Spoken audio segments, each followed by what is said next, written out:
Ever wonder how a hero, a king chosen by God himself, could fall so far from grace?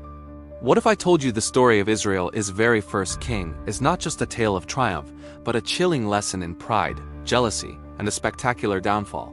This is the story of Saul, the man who had it all and lost everything to a shepherd boy. Our story begins with the people of Israel demanding a king, just like all the other nations. They wanted a leader they could see, a warrior to lead them into battle. So the prophet Samuel, guided by God, finds a man named Saul, and Saul was everything you'd want in a king, tall, handsome, and from a respectable family. He was anointed, and the Spirit of God came upon him. His early reign was a success story. He united the tribes and led them to a stunning victory against their enemies, the Ammonites. For a moment, Saul looked like the perfect king.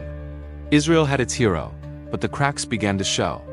Before a crucial battle against the formidable Philistines, Saul was supposed to wait for the prophet Samuel to arrive and make the pre-battle sacrifice. But the people were terrified. His army was deserting and Saul panicked. Impatient and overstepping his authority, he performed the sacrifice himself. When Samuel arrived, his message was grim. Because Saul had disobeyed God's command, his kingdom would not endure. This was the first major strike against him. God had already begun searching for a man after his own heart. Despite this warning, Saul was given another chance. God commanded him to utterly destroy the Amalekites, a long-standing enemy of Israel. This meant everything: men, women, children, and all their livestock. It was a harsh command, but it was a test of absolute obedience. Saul won the battle, but he once again chose his own way. He spared the Amalekite king Agag and kept the best of the sheep and cattle, claiming they were for a sacrifice to God. But Samuel saw through the excuse. He delivered one of the most powerful lines in the Bible: "To obey is better than sacrifice." For this second act of flagrant disobedience, the verdict was final. The Spirit of God departed from Saul, and he was tormented by an evil spirit. His reign was effectively over, even though he still sat on the throne.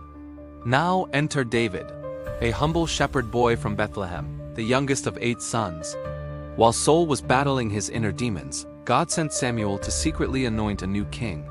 No one would have picked David. He was just a kid tending sheep. But God told Samuel, "The Lord does not look at the things people look at. People look at the outward appearance, but the Lord looks at the heart." And so, David was anointed, and the Spirit of God rushed upon him. The two stories now begin to intertwine in the most dramatic way. To soothe the tormented King Saul, his servants suggested bringing in a musician. And who was recommended? The skillful harp player David. So the boy who was secretly anointed to take the throne was brought into the palace to serve the very king he would replace. Whenever the evil spirit troubled Saul, David would play his harp and Saul would find temporary relief. Then came the moment that made David a national hero. The Philistine army had a champion, a giant named Goliath, who taunted the Israelite army for 40 days. Every soldier, including King Saul, was terrified. But David, filled with faith in God, stepped forward. Armed with just a sling and 5 smooth stones, he declared that he came against Goliath not with a sword or spear, but in the name of the Lord Almighty. With a single stone, David brought the giant crashing down. Overnight, David became the most popular man in Israel. The people sang in the streets, "Saul has slain his thousands, and David his tens of thousands." And this is where Saul's jealousy exploded into a murderous rage. The man he once saw as a comfort now became the object of his deepest hatred. Twice, while David played the harp, Saul hurled a spear at him, trying to pin him to the wall. David was forced to flee for his life, hunted like an animal by the very king he served.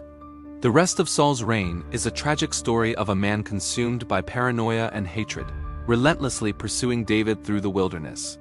He lost the respect of his people, his family, and most importantly, his connection with God.